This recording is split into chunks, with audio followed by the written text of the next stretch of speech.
Well, this is pretty sad. A 6-year-old Palestinian American child was killed by the landlord of the mother because the dude hates Palestinian people.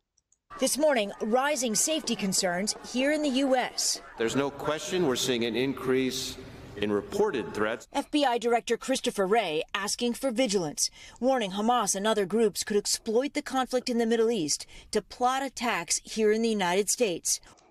Honestly, it doesn't make any sense how Hamas is actually going to come into the United States and do some attacks when they're totally focused on fighting against the Israeli government. It seems like the attacks by Hamas in the United States is overblown, especially when you have attacks by, white Americans against Palestinians. While concerns rise that anger here at home may be spilling into violence. In Illinois, a Palestinian American boy is dead and his mother is in serious condition. Police say a landlord repeatedly stabbed the Muslim family renting his home in a deadly attack related to the Israel-Hamas war. 6-year-old Wadia Al-Fayumi was killed. I'm curious, this dude obviously knew that these people were Palestinian Americans before the recent siege and invasion of the Gaza Strip.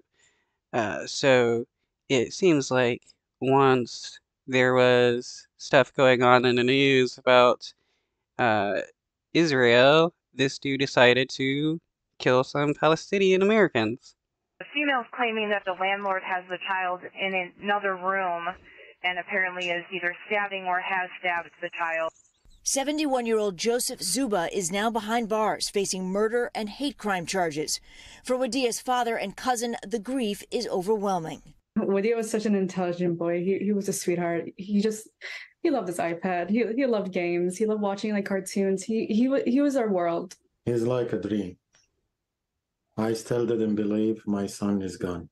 It comes as law enforcement nationwide has stepped up security at Jewish places of worship. There's a lot of fear. There's fear now more than ever since the Holocaust.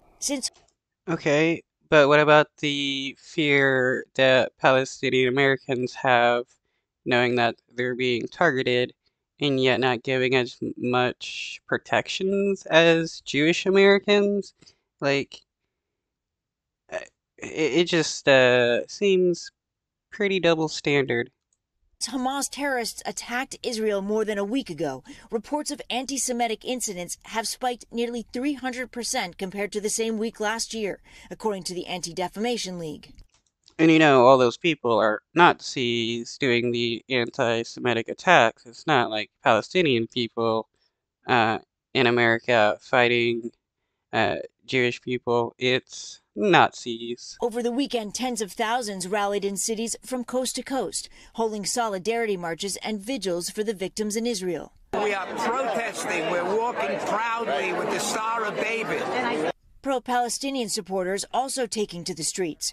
Marchers in Atlanta demanding an end to the violence. We want to stop this. President Biden reacted to that terrible stabbing in Illinois of the little boy, saying, in his words, calling it a horrific act of hate that has no place in America. Savannah?